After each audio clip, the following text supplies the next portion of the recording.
this winter to pay this bill. It's like, just something about that did not sit right with me. By this time I was consulting for an oil company, so I wasn't making, like, it was making good money, right?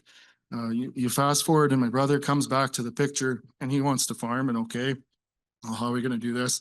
He works out a deal with the neighbor to do an organic crop share. And so my mind is just going a million different directions as to how this is not going to work. And but I didn't say too much, and like, we'll figure this out. And so he planted oats in 2013. I planted oats in 2013, and he seeded his oats, and he's a carpenter, and he went back to work. And I went back to work.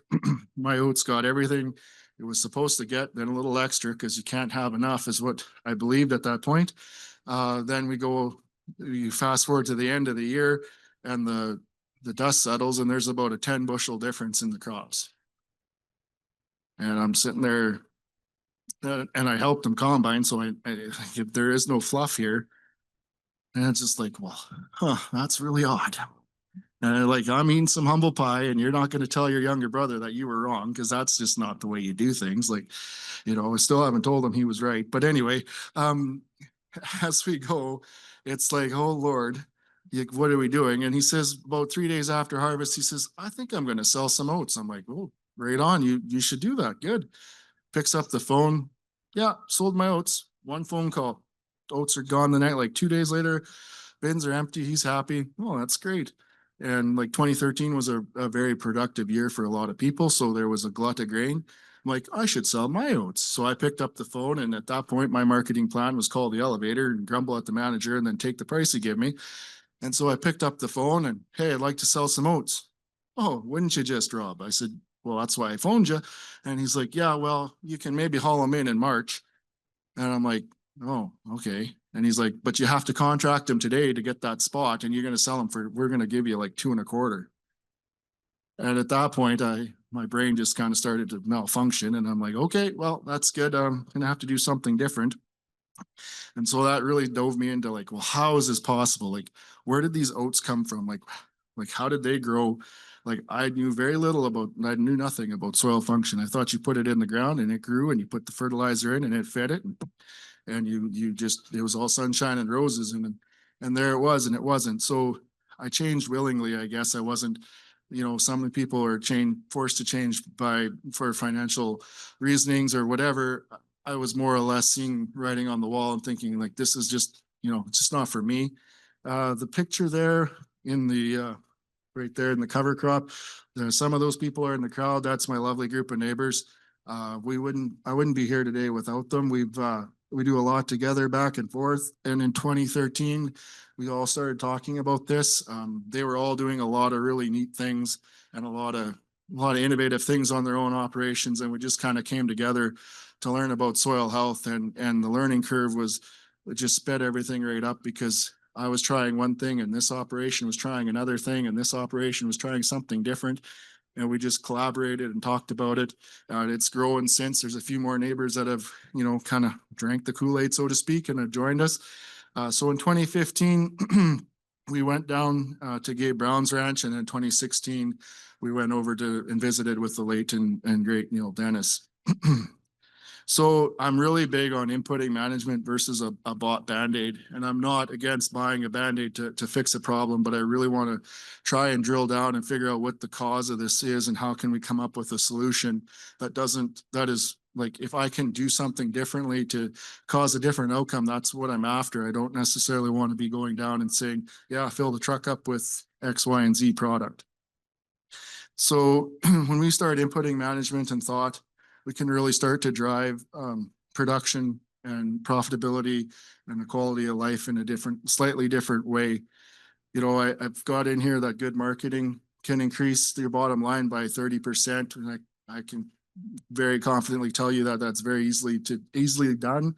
For me, that number was astronomically higher, but it didn't cost very little capital expense to capture that 30%. And that, like, you start doing that on these numbers we're handling today, it's a really big deal.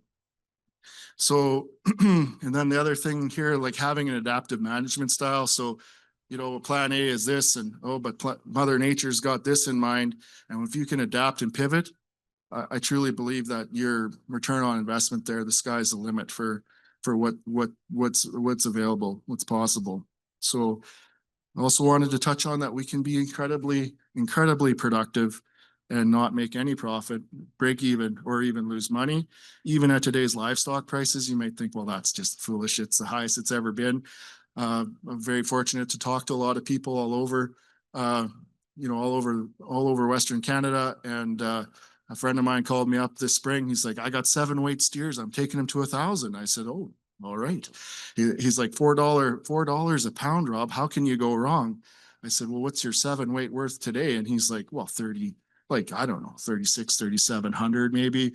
I'm like, okay, well, I would run the value gain on that, the true value gain on that, and understand that before I did it, but it's up to you. And he's like, oh, I can't go wrong, is what he said.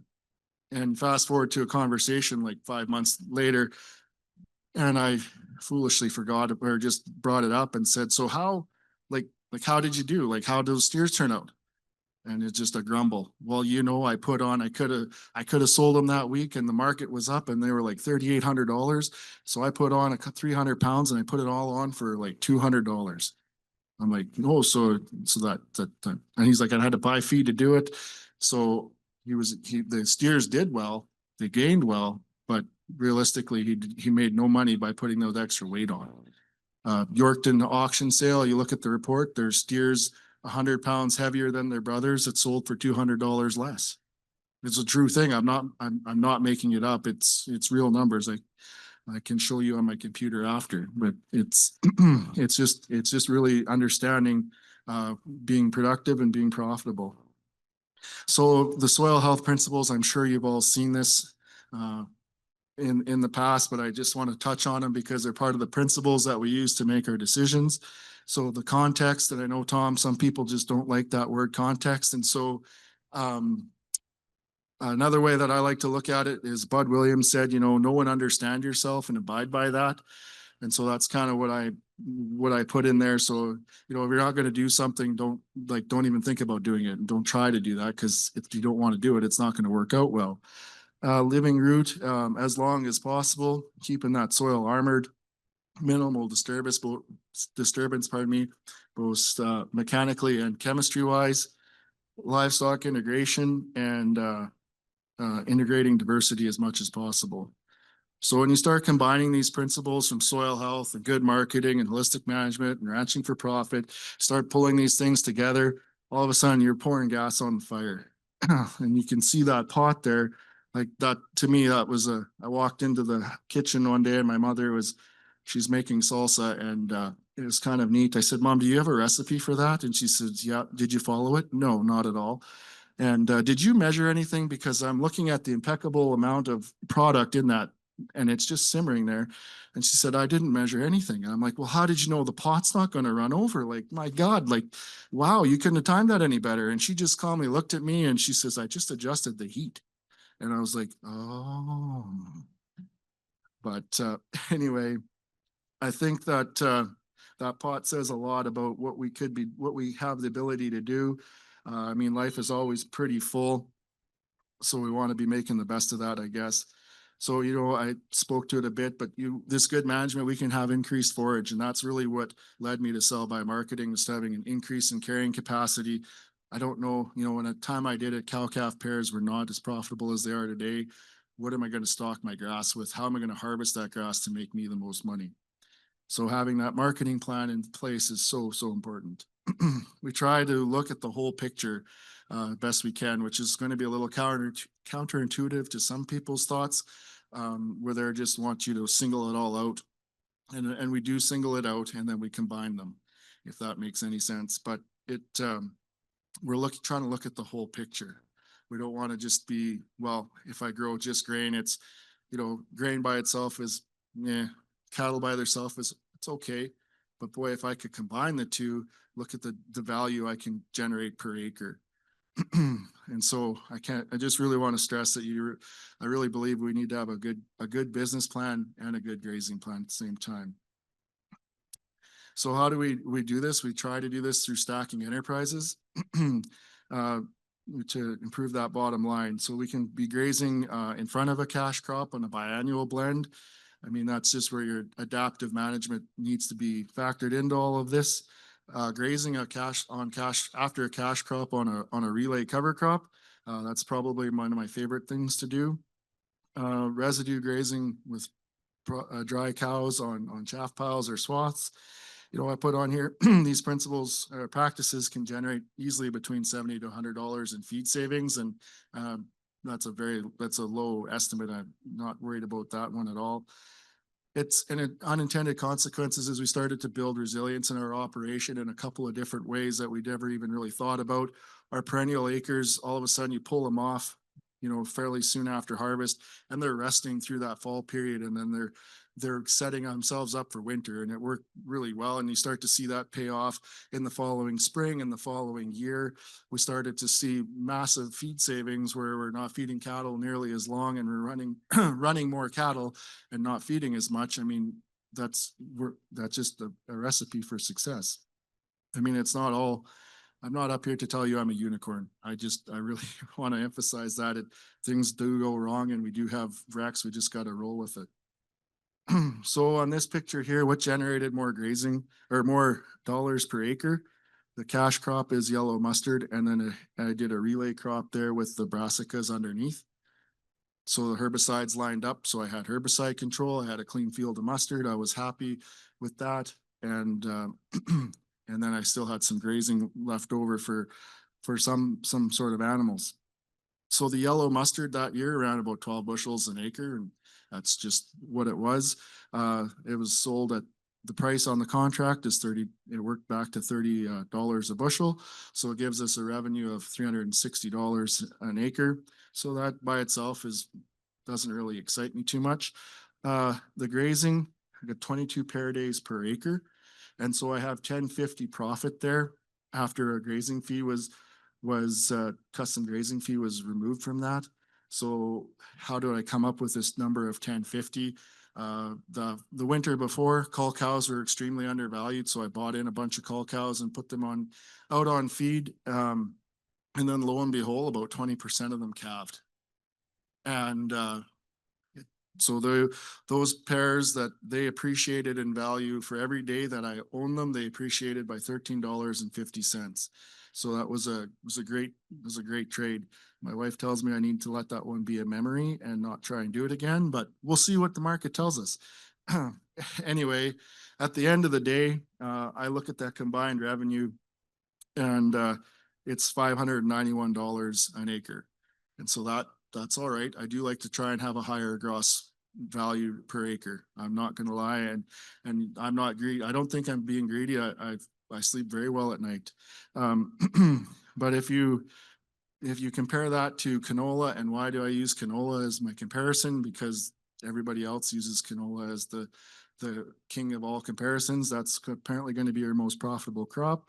So a 35 bushel canola crop is kind of what is kind of where I landed as to what I would have grown, right, wrong, or indifferent, and sell that at $14 a bushel, and you come up with $490. And so by combining the two, I'm $100 an acre ahead.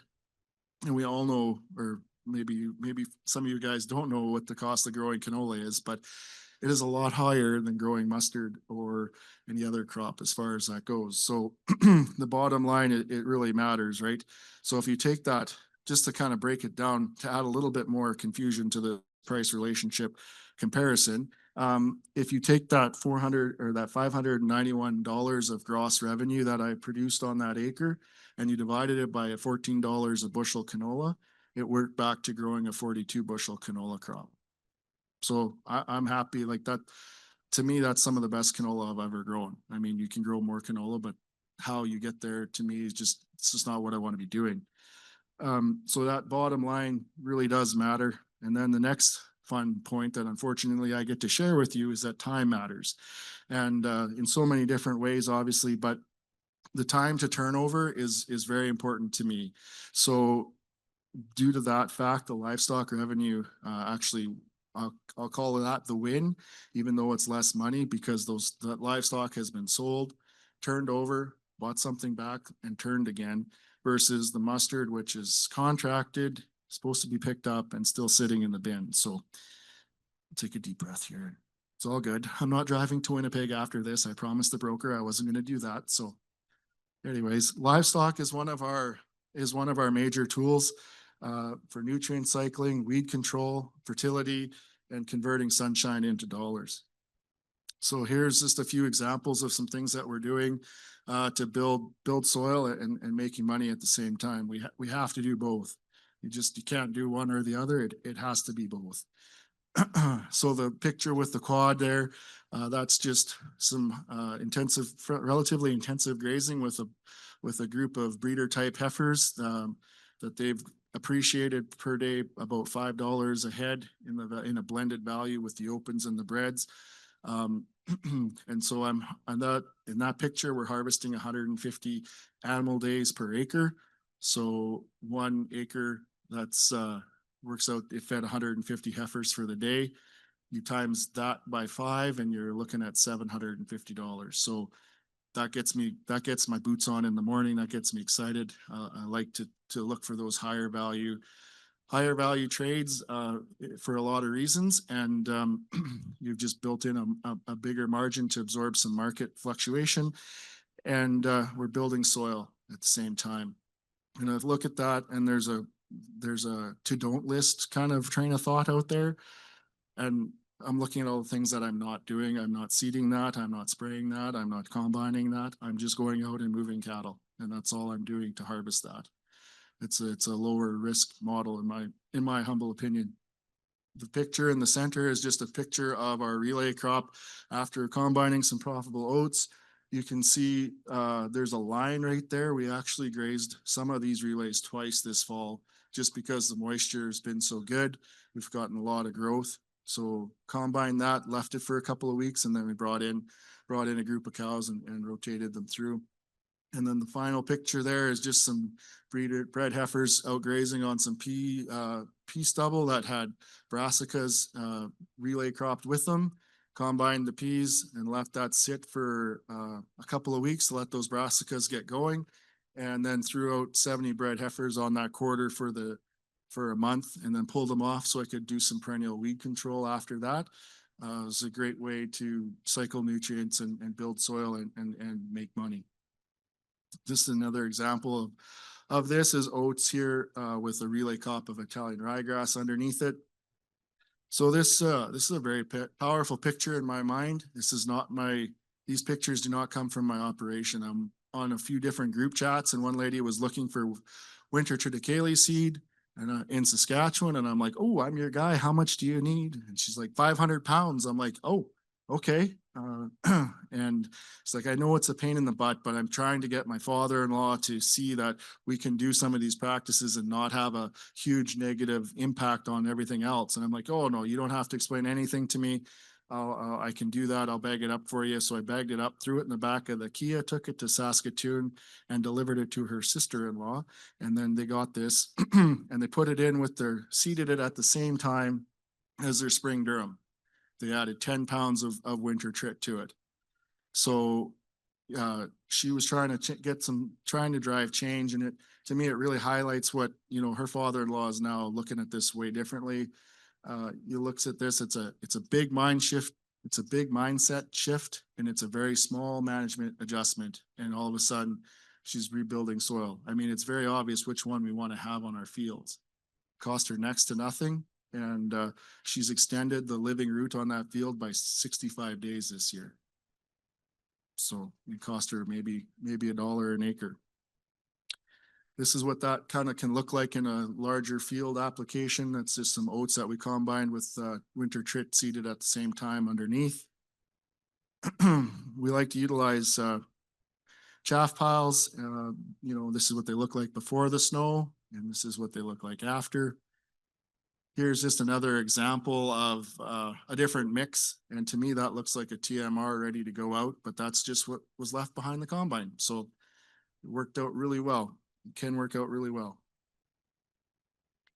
So some of the pitfalls are like, not every cow is going to be able to do this. And it's just there's going to be some fallout, but don't worry, there's a special place at Heartland for her too. And it all works out in the end. And now may be a good time to be trying some of this stuff.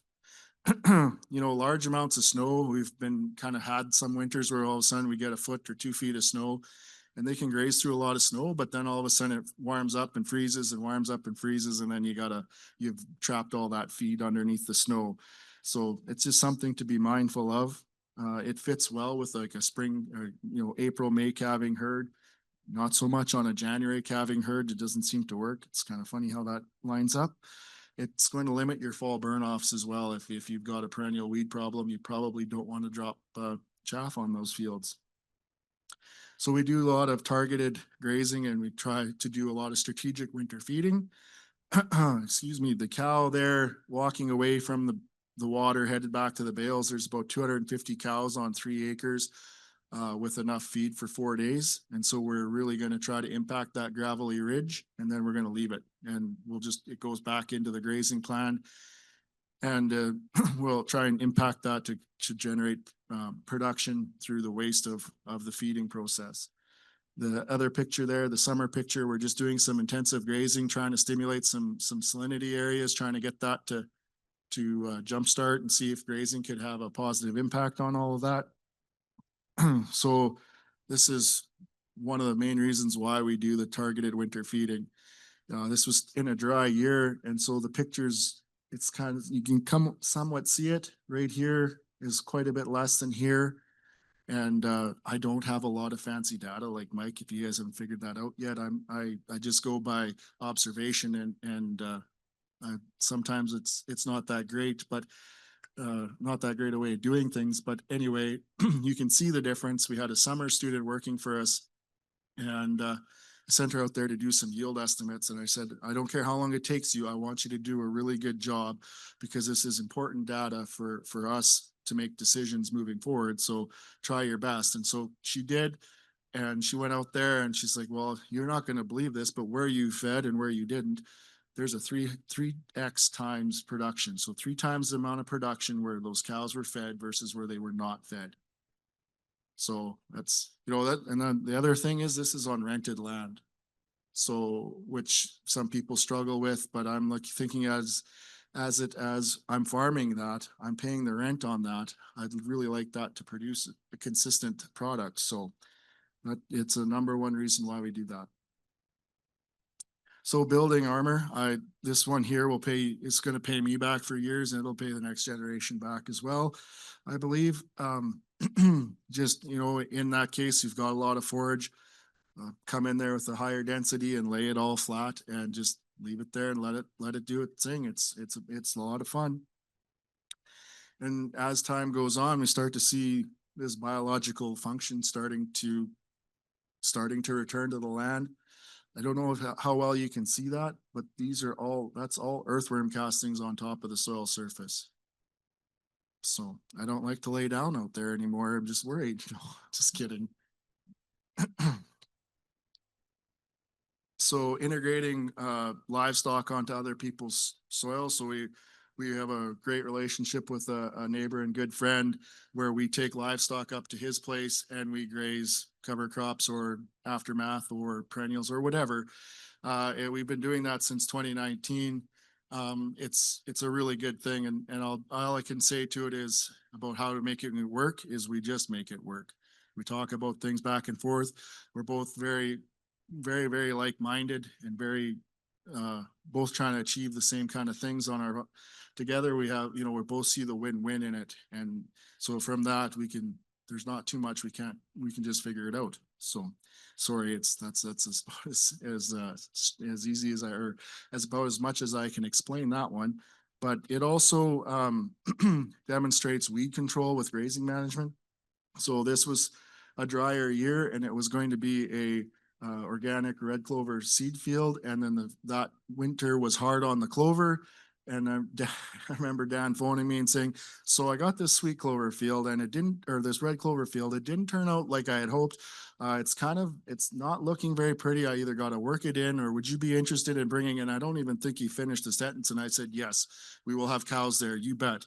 Anytime that we can extend that grazing season, we're going to do it. So it worked out really well, and we grazed that all off. And then that sow thistle never came back. Actually, the clover came back and we left it. So rather than it becoming a summer fallow field for that year, we grazed it and then left it, and it grew all year. And then it was terminated with tillage. But just think of the benefits of not only for us as the producer getting extra grazing, but then for the grain farmer getting that fertility cycled and not having to make a summer fallow field. So it's good for the soil too, obviously.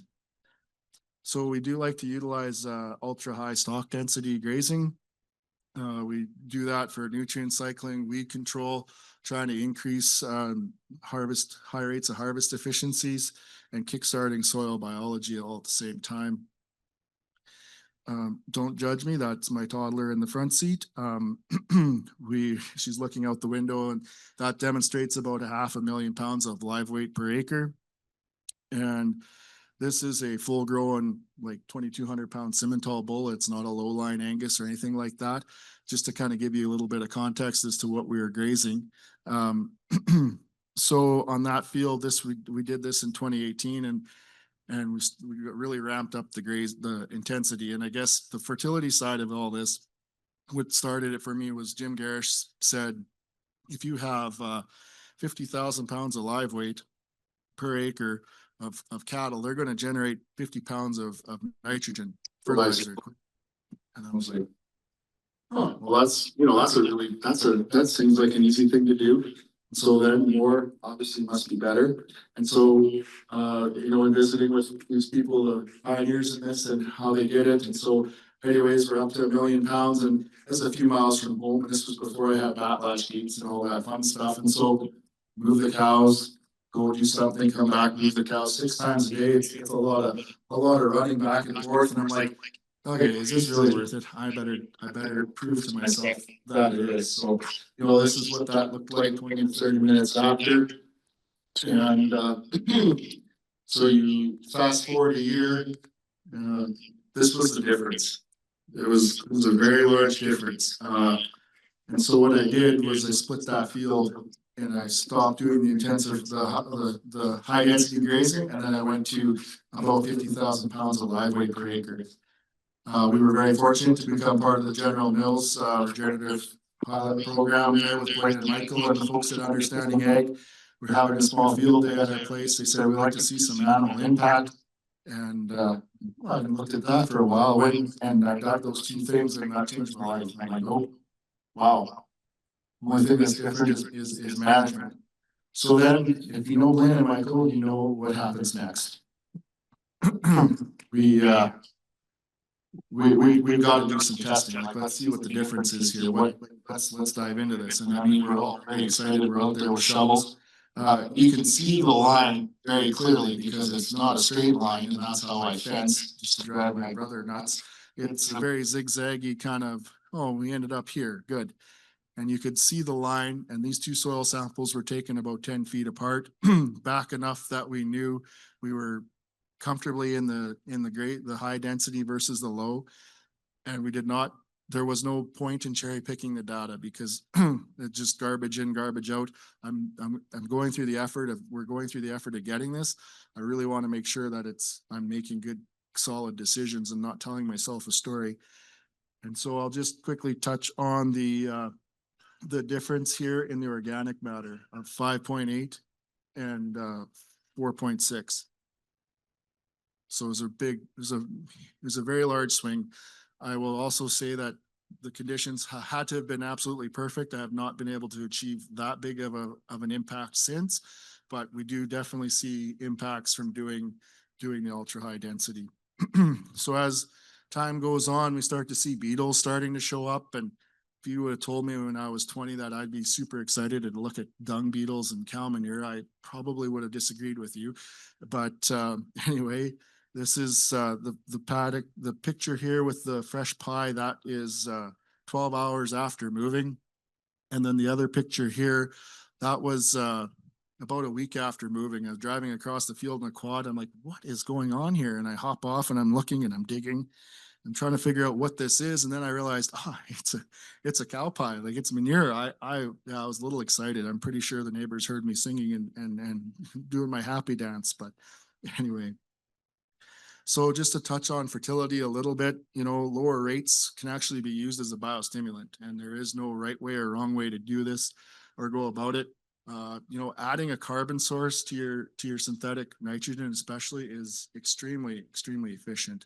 It's a really good thing to try, and you can do that quite simply with molasses or sugar. You can go to Costco and buy a 50-pound bag of sugar, and they'll sell you a pallet of it, and they may not know or they may not look at you funny, but the old lady in the parking lot in Saskatoon is like, oh, where's the still? Like, are you selling that stuff? No, ma'am. This is for the soil. Oh, you can tell that to whatever you like. I know what I see. And it's like, no. Oh boy. But anyways, we like to utilize split applications of fertility for a whole bunch of reasons. Not only is it a really good business decision, okay, the crop is, our limiting factor is not fertility, it's moisture. Why spend that money? And then you look at it and it's like, oh no, things are lining up and the market's going to pay me to grow bushels. I better try and do it. So, we can split it up for that reason. And it's also it's much better for your soil health as well. We really like to use byproducts with a high nutrient value that's attached to carbon. So like spreading compost, manures, different things like that. And if you're here today and you're thinking, I'm just going to cut that synthetic fertilizer out, I really want to do it, that's what I'm going to do. I would really advise you to do that slowly. That it can be a rough, bumpy road there. Do a couple of Haney tests is what I would recommend. And then I would recommend sitting in front of the mirror and talking to yourself for a little while and asking yourself, like, why do I want to do this? And not once or twice, but pull out the Michael card and be about 7 or 8 whys. And then eventually you'll come to a fairly good decision. So the other beautiful thing about all of this is experiences shows that we really don't need to add any type of synthetic fertility to perennials to see an increase in production. Just good grazing management followed by long and adequate rest and recovery periods. It seems to be really working well in our area, and my neighbors are in the room. They're all seeing better results as what we're seeing. So it's not just one of us. It's a real deal. So this picture here, you can see in the background, I'm fairly confident that a bale must have been fed at that place, but the whole paddock looked like in the forefront. And I assure you, I did not cover the whole field in bale grazing, and that has not seen fertility in 20 plus years.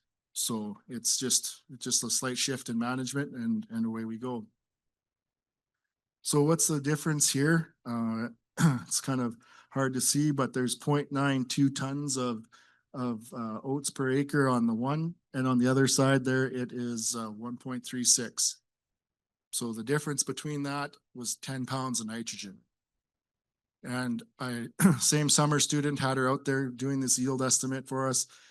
And I said, we watched it most of the year, could not tell a difference. And I'm like, well, I better let you do some sciencey stuff, not just, put up fence haul bales and do all this other work. But anyway, she went out and she did this yield estimate. And had she not have done this, I would have combined and not thought there was any benefit to adding that little bit of nitrogen.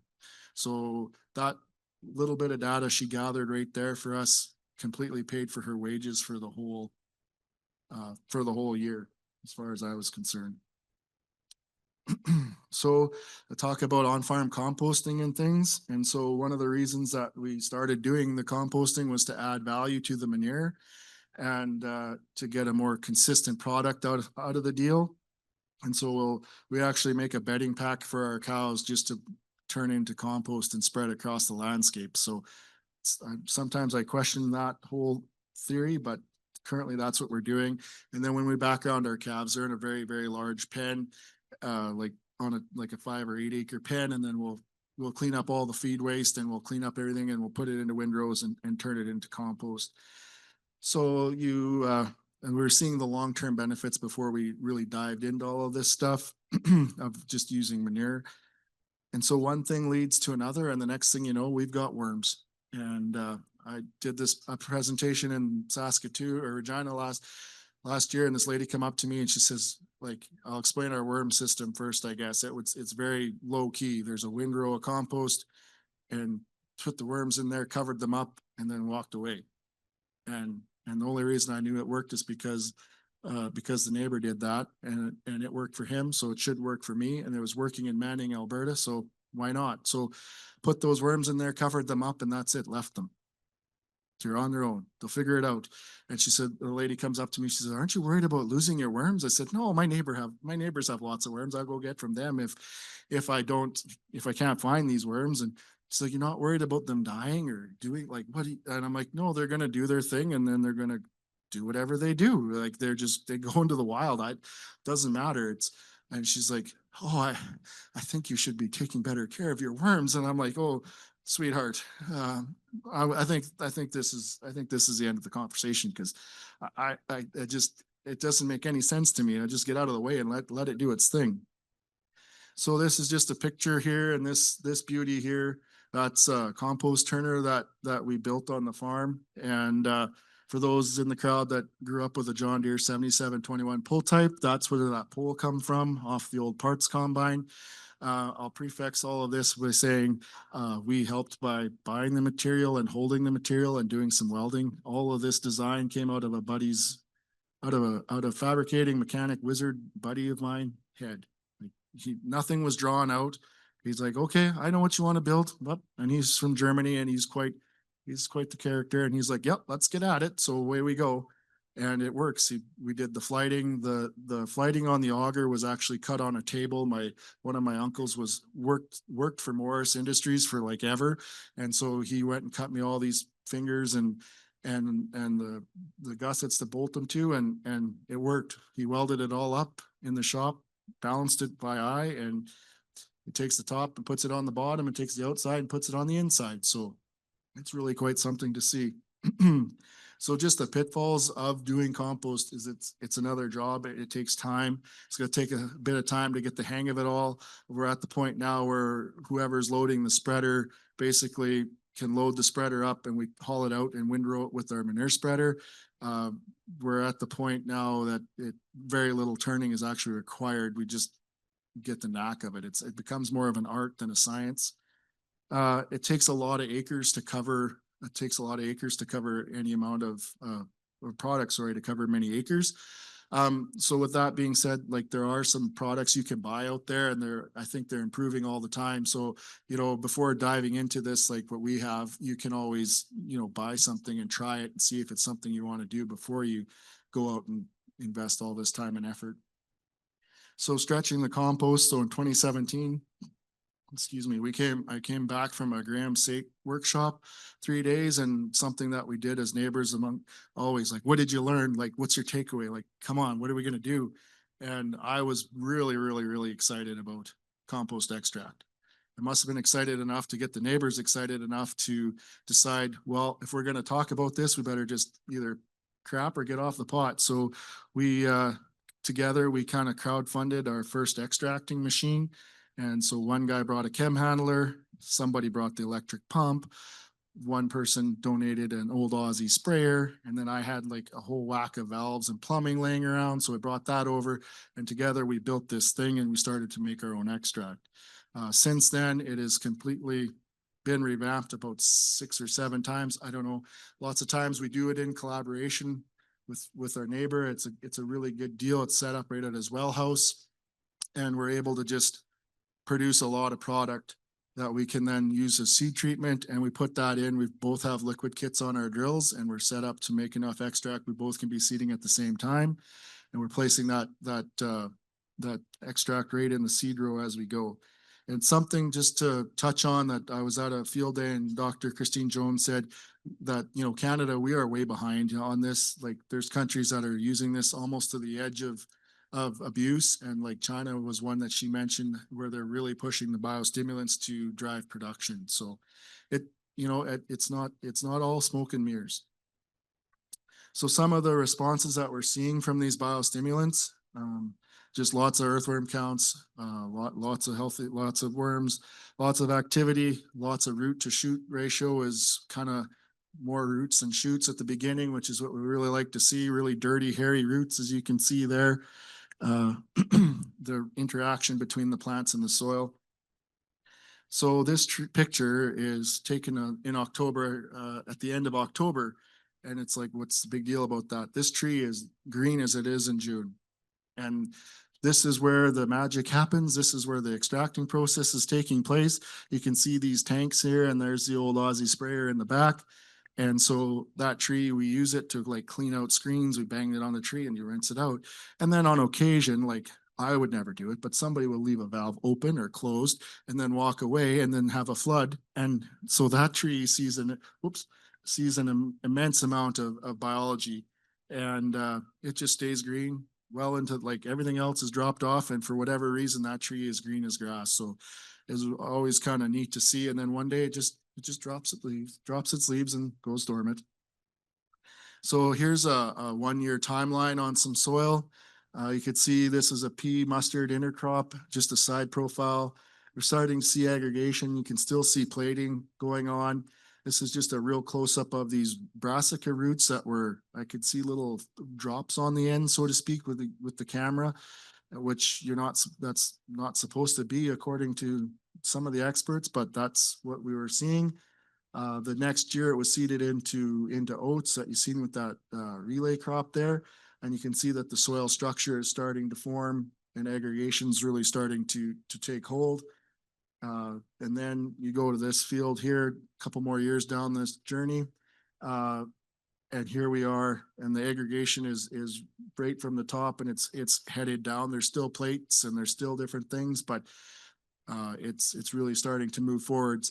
This was at the end of October. There was tons of worm activity. I'm going to credit that to the fact that we've had a real wet fall, and so we've actually seen biological function longer into the year. So just quickly, a systems approach to water infiltration and why it really matters and how we can look at this maybe slightly different. It's not really about how much rain you get. It's about what you can infiltrate and hold. I talk to people, we got 3 inches. Okay, or did you get half an inch? Like, did it all run off or did it soak in? And so for every 1% in organic matter that we get an increase in, we can see a 27,000 gallon water holding capacity increase. So that it's a long-term picture, but we start to build this so that we can go through times of drier conditions or wetter conditions and still be able to function. It's it's not going to happen overnight, obviously. In 21, we all burnt up in the drought too. It was a really rough year. I would say that our perennial pastures fared pretty decent through that all, but it takes some time. But you look at it from a long view, and this is really quite a powerful point, I think. So this is a total nutrient report here. And if you don't understand it, that makes 2 of us. But luckily, Michael Thiele is somewhere here, and he is a wizard with all this stuff. And so this is what those numbers mean. And this was part of the General Mills program. And we started to dig into the extractable nutrients, and they were doing that to show us that we are not short of anything. What we are short of is the cycle. Things are not, we have tons of nitrogen, tons of phosphorus, tons of different, all those things. We're not short of that, but it's just not in a plant available form. And how do we get that to be a plant available? And one thing I want to just quickly touch on here is this phosphorus was at 1760 in 2019. And then you look at 2022 and it's 1724. So it's going down. Oh my God, I'm mining the phosphorus.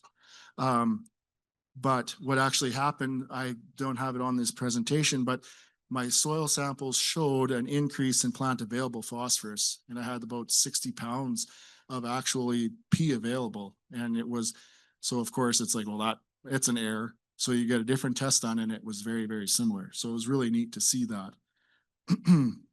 So I want to touch on this briefly about the perennials and biennials and short-term rotation. This was in 21. We cut this for silage. It saved our bacon.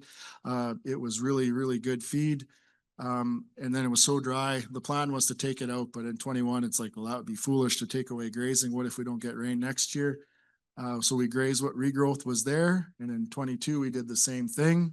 And that field was split in half. And so half of it was perennials, and then half of it was a barley crop, and as had a cover crop with it. And then the next year it was mustard. And so just happened that they did their test, some more testing that year in 22. They did that, and we were at a soil health academy, and we're fortunate enough to be one of the host farms, and we're reviewing our data, this data. And the guy sitting beside me said, bumped my elbow. He says, Rob, this can't be the same field, is it? I said, yeah, it is. Why? Look, they're the same. He's like, well, no, look at the third test. So there was two tests that are very similar like this. And just the numbers I'll point out to you here are the total biomass of 4,300 and the total fungal is 300. Okay. Now we're looking at them, and actually Gabe was dissecting this report, and he's like, he's giving me some humble pie. He's like, this isn't. I'm like, no, I agree. It's terrible. We need to do better. And but then we flip over, and what the gentleman that had noticed was this slide. And so you look at the total biomass, and it is double. And the thing that really excites me is you look at the total fungal, and it is quadruple. It went from 300 to almost 1,200. And I was like, holy smokes. Well, there must be a mistake. So we were at lunch break. And so we all run up to Michael, and we're like, Michael, can you find out where these soil tests are, or these tests are from? Oh, sure, I can. And we look it up and everything. I'm forever grateful that they did all this work, because it's a very powerful point. And they pulls it up, and he says, okay, these two were from this side of the field, which was in the annual crops for 2 years. And then he's like, oh, but this one comes from, this sample goes back to this point, and it was where the short-term perennials were. So it was huge. So I trying to convince or encourage neighbors who are strictly grain farming and grumbling about things like, well, why don't you just try a little bit of perennials here or there, and I'll come over and cut and bale it or whatever. And they kind of roll their eyes like, we're not going to get, that's just not making money. And it's like, well, but in the future, it'll pay you back. And so working on that. But anyways, without this information, when you get into that field, like running the combine, you can very clearly see where you go from good crop to what am I doing with my life? How did I get here? It's just such a drastic change. And that's that line. I've got the post marked with a broken pail, and I don't need that marker. It's very, very evident. So this year, just seeded the whole quarter down to grass and to perennials, and we'll leave it in for at least 5 years and see where that takes us. So a few new things that we're trying. This is winter triticale, and it was planted last fall. Spring was pretty rough. Things were looking kind of dire. Just going to graze this off, and then I decided I'm going to spray it all out and seed a cover crop heavily dominated by oats, so I can get some sort of feed out of the deal. And then this little part here was looking decent, so I just left it. And then I ran out of herbicide partway with a couple acres left, and I left it that as well. And I seeded the cover crop directly into all of it.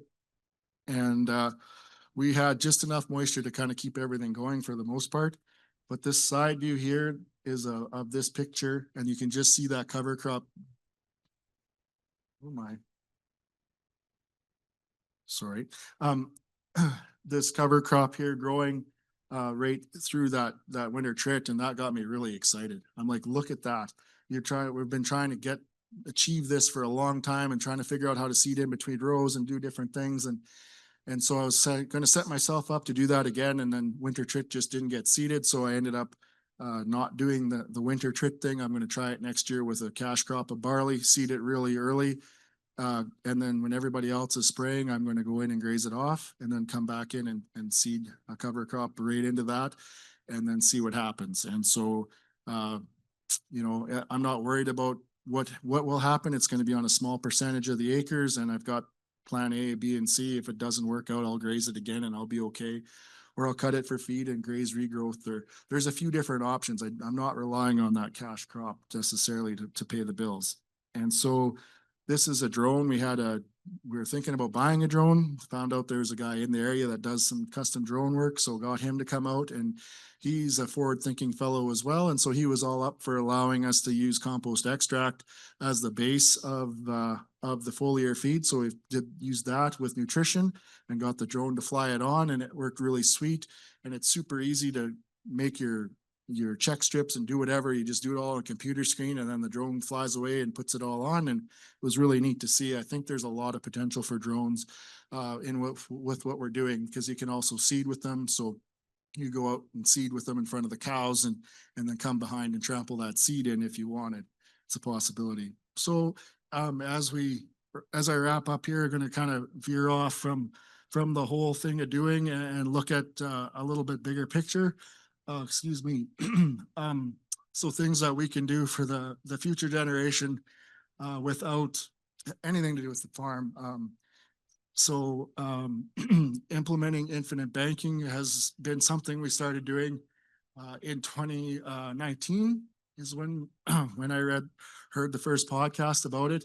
And before I go any further, I must tell you that by no stretch of the mat, I have no personal gain in this. Duncan's smiling there because I okayed this with him before we did it. If you go out and you research this and you think, oh, I want to pursue this, that's terrific. I'm not going to get a kickback out of this. It's impacted our lives quite a bit, and I feel like I need to share it a bit. So we're implementing the infinite banking system. And so what that is, and I see there's a lot of people in different stages of life here, young kids to more seasoned veterans. And so it has a place for everybody if it fits your lifestyle, I guess. So what we're doing is we're taking a whole life life insurance policy out, and it has a death benefit and a cash value. And what nobody will tell you is you can access that cash value throughout the lifetime of that policy. So throughout your life, or whoever's life that policy is on. And so it grows uninterrupted with compounding interest. And so, okay, what does that mean? Well, we kind of heard about that yesterday. And so if you borrow money, you put the money in, and then you can take the money out, and you take the money out and you go do something with it, the life insurance policy company does not recognize that you borrowed the money. So they're paying you interest on the whole policy the whole time. And so then you can go out and do something with that money. So your money is now working for you in two places. So with their kids, we set them up when they were 6 months old, and it's set up in a manner, we put in a monthly premium, and then we're able to put extra money into it. So it builds a cash value. So we start building this cash value. Okay, that's great. And then I take that cash value and I take a loan against it, and I go out and I invest that money into livestock. That's what I've been doing. It's kind of becoming a little like my wheelhouse, a little bit. So I went out and I traded cattle with it, made money on that money, put it back in, paid the interest, put extra money in, and the policy starts to grow. So I have that for myself as well, a few different policies. Just by luck, when I was in the oil patch, some salesmen come to the rig and took us out for lunch, and we all bought life insurance policies. Never really heard from that guy again, and till I called him and said, "Hey, I got this policy. I've been doing some learning. Like we got to talk." And he wasn't too keen to help me until I realized that I knew what I was saying was legit, and I had caught him in the game basically. And so then he's like, "Well, yeah, you can do it. You're going to have to pay interest." I said, "Currently I pay interest to FCC and RBC. So if I borrow that money and I put that pay interest to the company I am a shareholder in, do I not pay interest to myself?" And he was like, "Yes, you do." And he didn't, for whatever reason, he didn't think that I should be doing this. But anyway, I'll leave that alone. And so when our kids were young, we put these policies in place. And then the policy on myself, that's my RSP. It's structured in a way that I can overfund it by a lot of money. So I'm going to have a very large death benefit. And as the time goes on, your cash value needs to equal your death benefit. And so as I get older, I can just borrow this money from that policy. I can go do whatever I want with this money and not be relying on the operation to actually need to pay a wage. I've been very, very fortunate. My folks are in a place where I don't have to worry about them, and I'm trying to set the kids up for the same thing. This is just a little bit different way of doing it. It's also a way to build generational wealth and transfer that without taxes currently. So those policies for our kids at that time comes, they'll be leaving behind, like currently the way we're at about $10 million each. When they're 18, they're going to have a cash value in that policy of about 100,000. So when they want to go to school, here you go. You take this, I'll gift you the policy. You take that, you go to school, and you're on your own from here, but this is your gift. You can use that, you can put it back, it's designed that it can grow for the lifetime of the policy. So if you're a grandparent or you're a parent, or it could be a possibility. It's a really neat thing. I know you're probably thinking this guy has smoked one too many cover crops. I assure you, I don't smoke cover crops.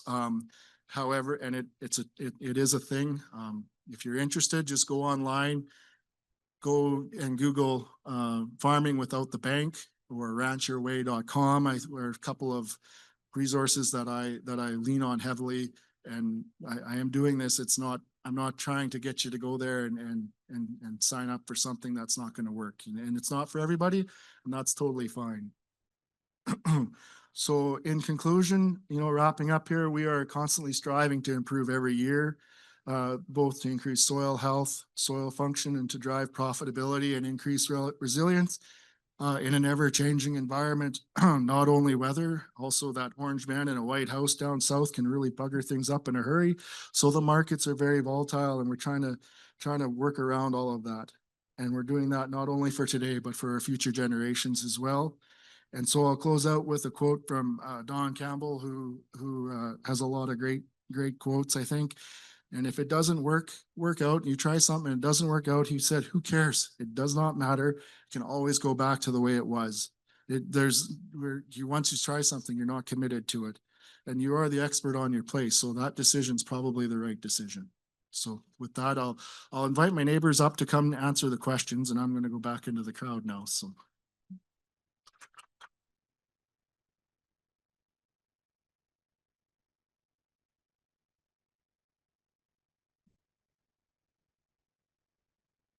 Okay. I'm hoping some people have some questions because the life insurance one's a tough one.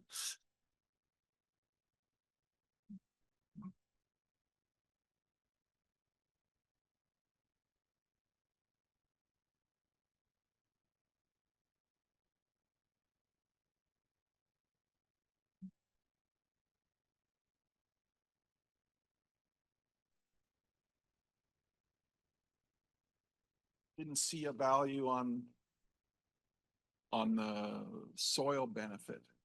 Do you track any of that? Or do you see that, or is it just like an add-on for you? Yeah, it's an add-on for me. It's very hard to monetize, and if we start to put those, I feel if we start putting those numbers into an equation, you can start to trick yourself into maybe doing something that's not quite what you should be doing. As an example, like when I first started, I'm just so excited to grow this cover crop and it's going to be awesome. And how's that cash flow? Doesn't matter. That's a recipe for disaster. That's almost as bad as growing a cover crop without setting a goal and then saying cover crops don't work. Right. So anyway. Well, I do that. That's okay. Because my thing is the add-on at this point, but because I'm old, right? I want to leave my soil better than it was, right? Absolutely. I think that's great. If that works for you and your stage of life, that's 100%. And then the other question I had, you talked about that you went and did grazing on another guy's land. What infrastructure did he have, and what infrastructure were you responsible for, as in water, perimeter fencing, cross fencing? Yeah, we were fortunate they had cattle at one time and then got away from them. So there was some infrastructure in place. Basically, what we did was we put up all the perimeter fence and we just did that together.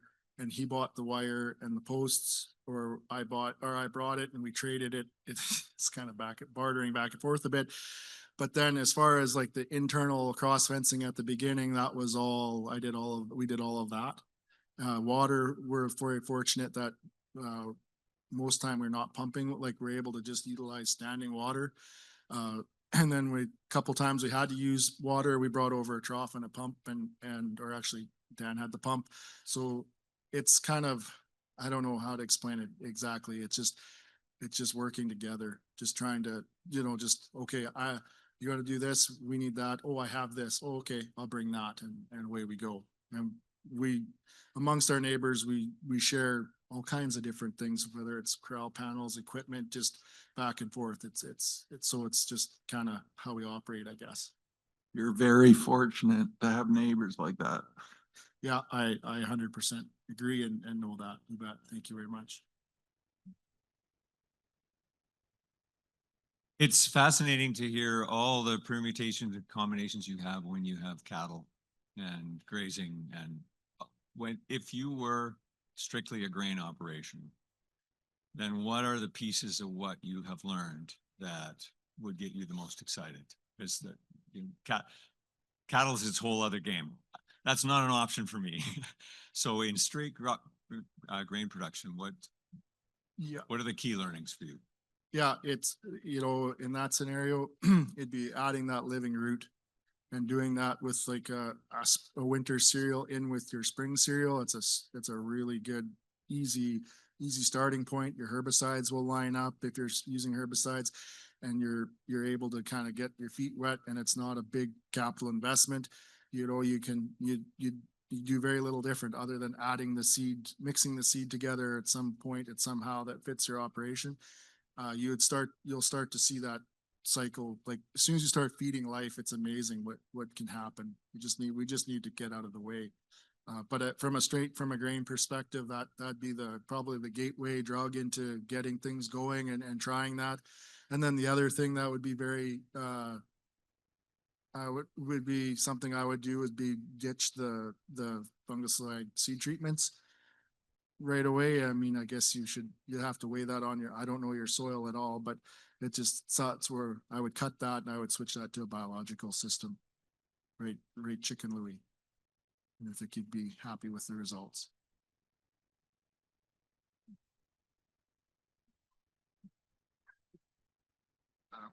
I've worked similar situation with our cover crops and with Mike and Blaine.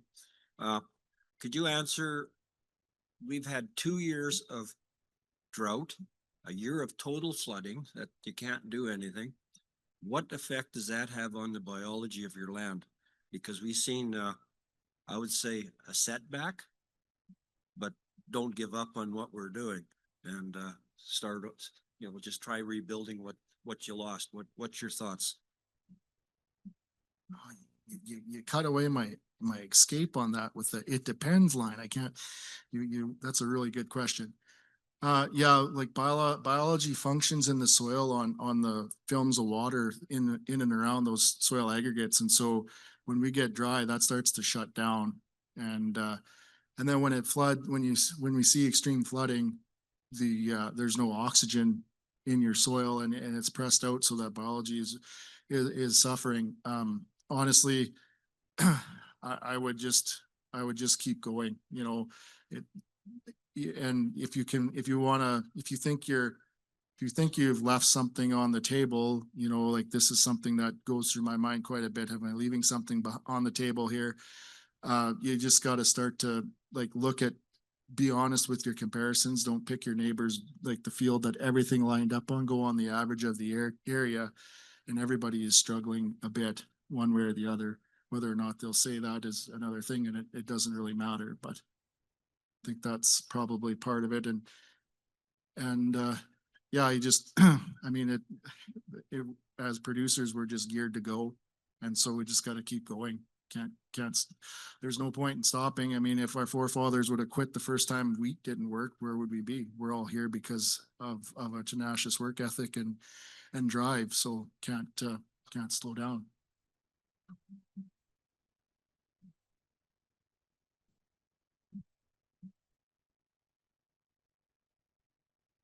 Hello, oh, thank you.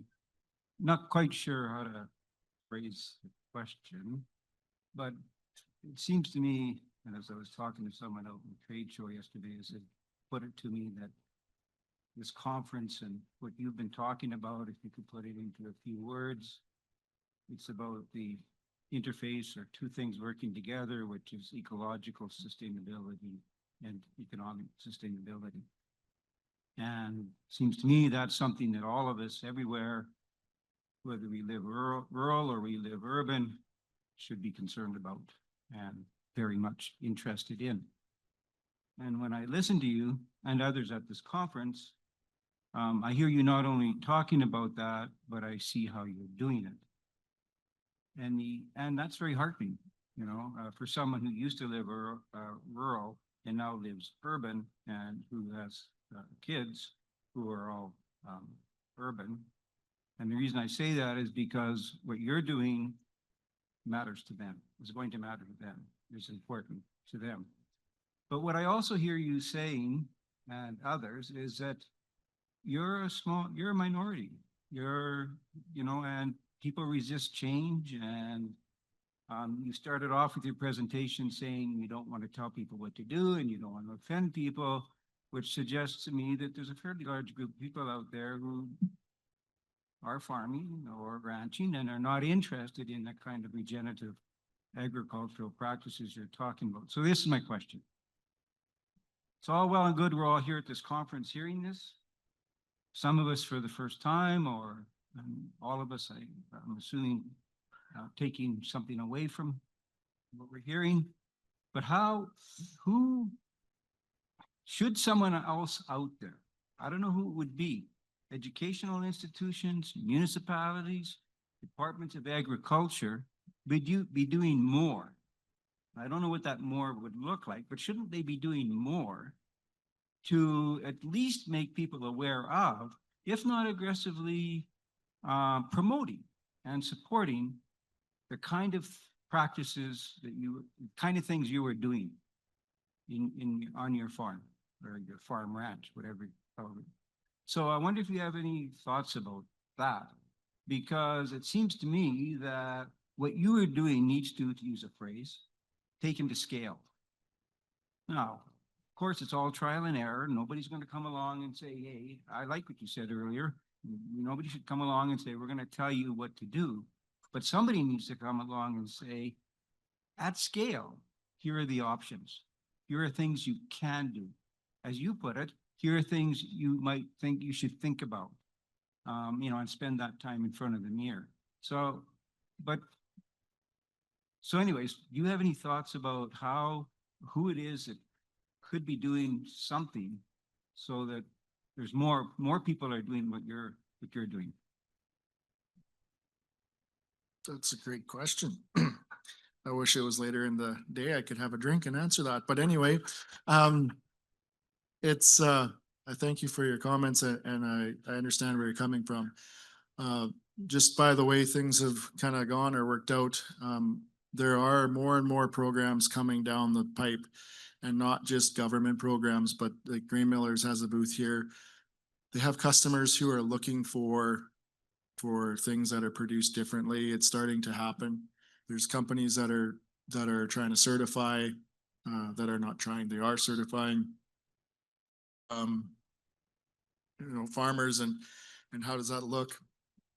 And, I think one comment is about the scale. I think we need more smaller farmers. We do not need more 10,000, 20,000 acre guys who everything's done from a pickup at 80 mile an hour, and they do not invest in your local community. They do not buy their fuel locally. Their kids don't I'm not beating up. Everybody's got different sizes and things, and that's fine. But they're at one time, and I know we can't go back to quite this model where we made a living. A family was made a living on a quarter, right? So you think about that, you think about where we've gone and how it's always going to be changing. But I guess it's like for when we started doing this and when we started going to these events, we never ever worried about getting a seat. It was like, oh, they're not going to sell out. Like there's, I went to a workshop with a world-renowned soil scientist, and there was 13 producers there. And then she's in the soil pit and I was just drinking from the fire hose. I'm like, oh my God, how come not everybody's here? You know, I don't get it. And now you look in this room and just myself, I know the network of people I've made, friends and I've made over this journey is amazing. They're salt of the earth people. And you look at this room and it's full, you know, you go to Alberta, their conference is packed out, sells out every year. Every other year it sells out. So the momentum is starting to change. People are starting to see things. You know, and like as Michael said yesterday, if it's not broke, why fix it? And, you know, and I'm looking at it and saying, oh, it may be not broke, but why can't we try and do better? And some people are going to be, it's just human nature. This is good enough. This is where I want to be and coast. And I mean, that's up to you. I guess the final thing is that as this movement starts to roll and things start to change, producers are going to adjust when consumers really start to vote with their dollars. And not everybody, like for personally, I know I'm not going to be a direct marketer. I like people. These are my people. I do not like people, or I should back up. I like all people, but I'm not a big people person, right? Like I'm not like, you know, I'm very personable with people in that are in my kind of space, right?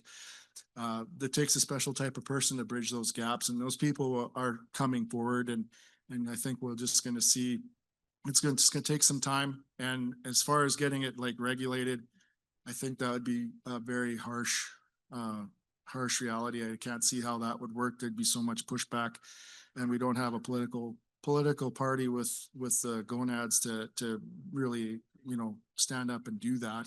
And nor should they. It's got to be like, if you don't want it to work, Henry Ford said it best, you know, you think you can or you think you can't, you're right. So if my view is this doesn't work, I will make sure it doesn't work. You can set yourself up to make sure it doesn't work. And if you want it to work, you can make it work. You might have to adjust, but you can adjust and make it work. So I think that's good. I'm getting the hook. Okay. Trevor.